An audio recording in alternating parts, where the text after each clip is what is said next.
कसैले स्टन्टबाजी नगरे हुन्छ। तपाईहरुको इतिहास के हो हामीलाई थाहा छ राम्रोसँग। तपाईहरुले धाग नलगाए हुन्छ दुनियाँको अगाडि। तपाईहरुले कसैलाई स्टन्टबाजीकै भरमा हामी चुनाव जित्छौं भन्ने भ्रम नपाले हुन्छ।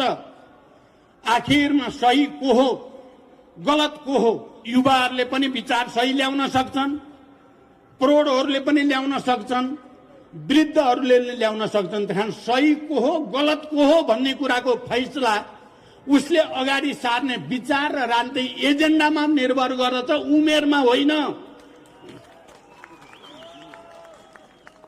त्यसकारण यो भ्रम पनि कसैले नपाले हुन्छ। उमेरैले सबै गर्छ भन्ने कुरा होइन।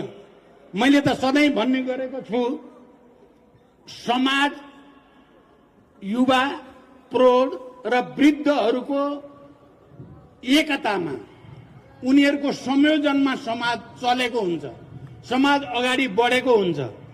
बुढै बुढा भएर पनि समाज अगाडि बढ्ने होइन, प्रौढै प्रौढ मात्रै भएर पनि अगाडि बढ्ने होइन र युवाहरू मात्रै भएर पनि होइन। त्यसकारण कम्युनिस्टहरूले भन्ने गर्छन् 3 in 1 युवा प्रौढ र वृद्ध सबै अनुभवहरू र स्पिरिट क्षमताहरूलाई एकीकृत गरेर मात्रै समाजलाई सही गति दिन सकिन्छ। तर आज एक थरी मान्छेले उमेर समूहको भरमा भ्रम दिएर समाजलाई चाहिँ कहीँ न कहीँ कन्फ्युज गर्न चाहेका छन्। यो भ्रमबाट पनि हामी मुक्त हुन पर्दछ। मैले बडो गम्भीर ढंगले दाबीका साथ भन्न चाहन्छु, हामीले पछिल्लो पटक सरकारको नेतृत्व गर्दै गर्दा भ्रष्टाचारका विरुद्ध महाअभियान चलाएकै हो।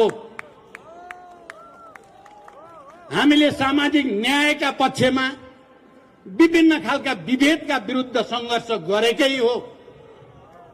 हामीले त्यही गरे बापत हामीलाई सरकारबाट हटाइयो भन्ने कुरा पनि आम नेपाली जनतालाई थाहा भइसकेको छ। र अहिले हामी नेपाली कम्युनिस्ट पार्टीका रूपमा एकताबद्ध भएर त्यही लडाई हामी अगाडि बढाउन चाहन्छौं र जेनजी पुस्ताका युवाहरूलाई म धन्यवाद भन्न चाहन्छु। तपाईहरुले हाम्रै लडाईलाई अगाडि बढाइदिनु भयो। तपाईहरु भ्रमित नहुनुहोस्, तपाईहरुको असली अभिभावक नेपाली कम्युनिस्ट पार्टी नै हो। तपाईहरुका एजेन्डाको वाहक नेपाली कम्युनिस्ट पार्टी नै हो, अरु कोही होइन। तपाईहरु कोही भ्रममा नपर्नुहोस्। तपाईहरु भ्रममा पर्नुभयो भने देशले दुःख पाउँछ। म गम्भीरताको साथ र जिम्मेवारीका साथ तपाई युवा साथीहरूलाई अपिल गर्न चाहन्छु, भ्रममा नपर्नु होला।